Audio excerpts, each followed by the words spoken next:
इसी के आधार पर लोग अन्य पिछड़ा वर्ग के लोग जाकर सामान्य वर्ग में चयनित हुए हैं। ये संख्या मिलाकर 18,500 जो संख्या आ रही है, इसके अतिरिक्त 31,000 से ज़्यादा इस पूरी भर्ती प्रक्रिया में 31,000 से ज़्यादा अन्य पिछड़ा वर्ग के लोग भर्ती हुए हैं।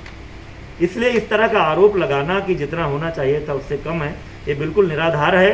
अब मनगढ़ंत जानकारियों के आधार पर ये चीज़ें करते हैं। तीसरी बात, इन लोगों ने ये कहा था सामान्य वर्ग का जो निकल कर आता है, जो हमारा सामान्य वर्ग की सीट हो रही थी 34,589, इसमें जो मूल सामान्य वर्ग के अभ्यर्थी हैं वो केवल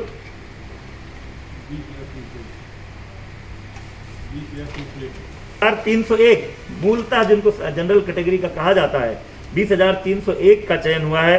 शेष 14,288 पद ये भी ओबीसी और एससी के ही अभ्यर्थी हैं जो अपनी मेरिट के आधार पर सामान्य वर्ग में गए हैं। ये स्थिति है।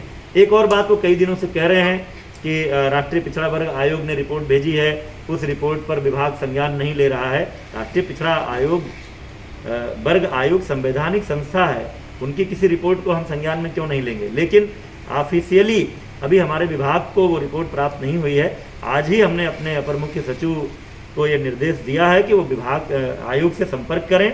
आयोग की जो रिपोर्ट होगी वो हम मंगाएंगे और आयोग की रिपोर्ट में किसी तरह के अगर कोई जानकारी हमसे मांगी गई है तो इसी सप्ताह में जो भी जानकारी आयोग ने मांगी होगी वो हम माननीय आयोग को उपलब्ध कराएंगे। ये आज हमने अभ्यर्थियों को बताया है और हमने अभ्यर्थियों से कहा है कि आप सबको इस सरकार के प्रति आभारी होना चाहिए।